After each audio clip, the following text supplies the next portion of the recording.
हरियाणा में केजरीवाल का क्रेज शुरू होते ही पहले ही सवालिया निशान उठने लगे हैं। एक सामाजिक संगठन ने आप द्वारा राज्यसभा के लिए चयनित नामों पर सवाल उठाते हुए ये टिकटें अन्य पार्टी की तरह 100 करोड़ में बेचने की आशंका जताते हुए इस बारे में केजरीवाल से पुनर्विचार की मांग की है।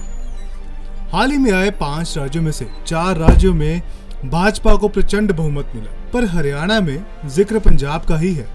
पंजाब में भारी बहुमत पाने के बाद हरियाणा में केजरीवाल का क्रेज शुरू हो गया है, पर साथ ही सवालिया निशान भी उठने लगे हैं। राज्यसभा के लिए नामित नामों का विरोध पंजाब से लेकर हरियाणा तक होने लगा। भिवानी में अंतर्राष्ट्रीय मानवाधिकार अपराध नियंत्रण परिषद हरियाणा के चेयरमैन राजू मेहरा ने प्रेस वार्ता कर आरोप लगाया कि जिस प्रकार से आपने बाहरी उम्मीदवारों को राज्यसभा भेजने का फैसला लिया है वो गलत है। इनमें से 4 नेता पंजाब से बाहर के हैं और पैसे वाले हैं। उन्होंने कहा है कि आशंका है कि केजरीवाल ने अन्य पार्टियों की तरह ये 100 करोड़ में टिकटें बेची हों। ऐसे में आम आदमी पार्टी अब आम नहीं खास हो गई है, जो उद्योगपतियों की पक्षधर दिखती है।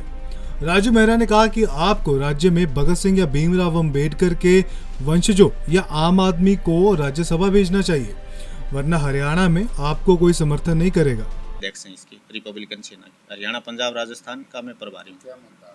आज का मुद्दा ये है, जो केजरीवाल जी ने 5 राज्यसभा सांसद जो बनाए हैं उन पर हम आपत्ति दर्ज करवाते हैं कि ये गलत निर्णय लिया गया है, इस पर पुनर्विचार किया जाए। क्योंकि जो उनका एजेंडा था आम आदमी के नाम से था, बाबा साहब और भगत सिंह जी के नाम पे वोट मांगे थे, लेकिन उनकी उससे विरासत से कोई नहीं लिया गया।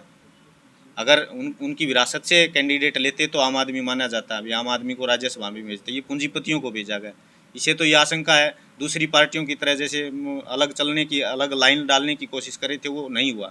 इन्होंने तो ये कर दिया कि कम से कम ये मान के चलो आप बड़े बड़े 100 करोड़ के करीब आशंका है कि ये टिकट बेची गई हैं जैसे दूसरी पार्टियों में बिकती थी, तो फिर उसमें कथनी और करने में उनका अंतर आ गया। आम आदमी पार्टी का आम आदमी नहीं, खास आदमी की पार्टी हो गई, उद्योगपतियों की पार्टी हो गई जैसे और दूसरी पार्टी। तो अगर आम आदमी की लीक पे चलते, उसी वायदे पे चलते, उनके सपनों को, भगत सिंह और अम्बेडकर जी के सपनों पे चलते, तो हरियाणा में भी उनका कुछ देखने को असर मिलता। उससे पहले ये इनका पोटली सामने आ गई जनता के, भाई ये गलत कर रहे हैं, तो इनमें और पिछले लोगों में कोई फर्क नहीं है। हम मांग करते हैं केजरीवाल जी से इस पे पुनर्विचार किया जाए और भगत सिंह जी और बाबा साहब अम्बेडकर जी के विरासत से कम एक सांसद को भेजा जाए उसमें। तो इसका असर हरियाणा में दिखाई देगा, और पंजाब की जनता ने जिस तरीके से वोट दिए हैं तो वहाँ पे भी इसका रोष या कुछ दिखाई देगा? बिल्कुल दिखाई देगा जी, हरियाणा में भी असर दिखाई देगा। हरियाणा में अब आगे कौन वोट देगा फिर? न भगत सिंह की विरासत वाले देंगे, न बाबा साहब को मानने वाले देंगे।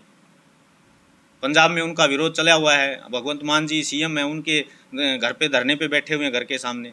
पंजाब के लोग, पंजाब से बनाए जाएं लोगों को, बाहर से उठा के बना दिया उनको। सच्चाई लेकिन कुछ भी हो, लेकिन आमतौर पर राज्यसभा के लिए चयनित नामों को लेकर हमेशा हर पार्टी पर आरोप लगते हैं। आम आदमी पार्टी भी इससे अछूती नहीं रही। ऐसे में देखना होगा कि आने वाले समय में हरियाणा में केजरीवाल का क्रेज कितना काम कर पाता है।